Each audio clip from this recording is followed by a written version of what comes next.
لوگوں سے ہیلپ مانگی پر میری کسی نے نہیں کی. مجھے 1 ماہ ہو گیا یہاں آئے ہوئے.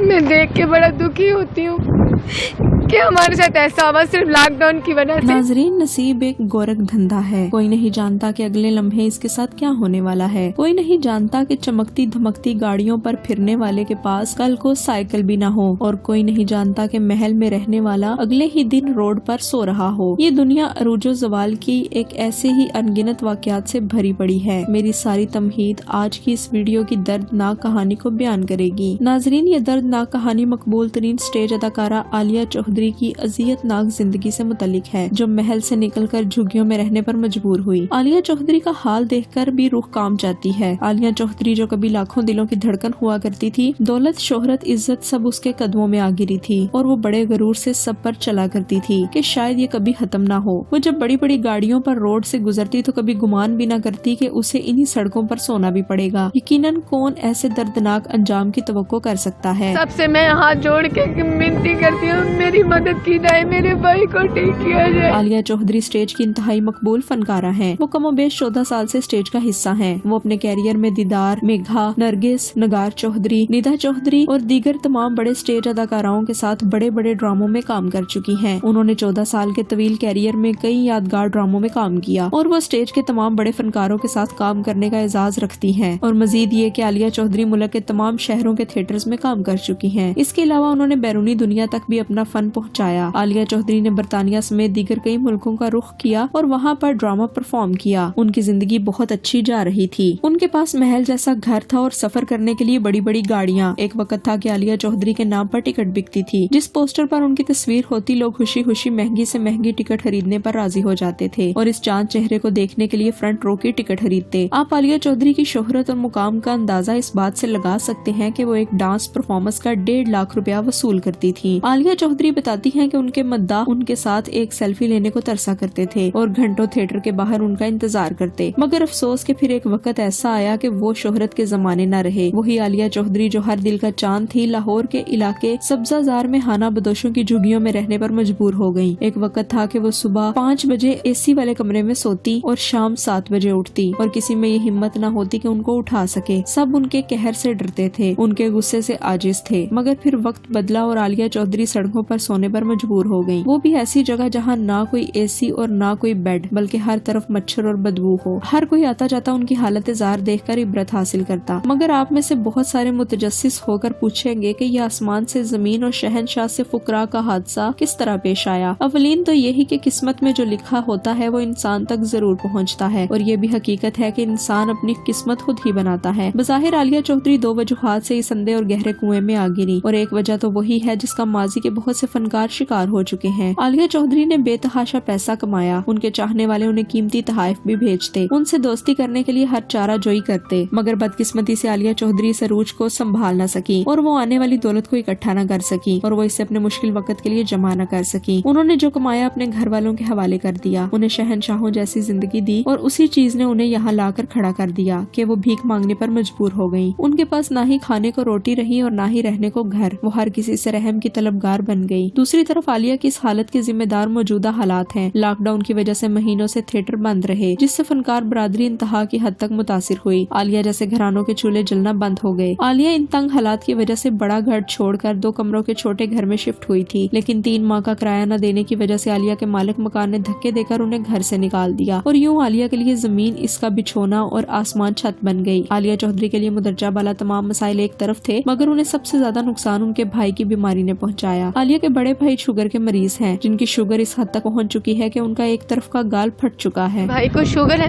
میرے بھائی کی شوگر جو ہے وہ بگڑ گئی ہے. اسے کہتے ہیں آپریشن کروائیں،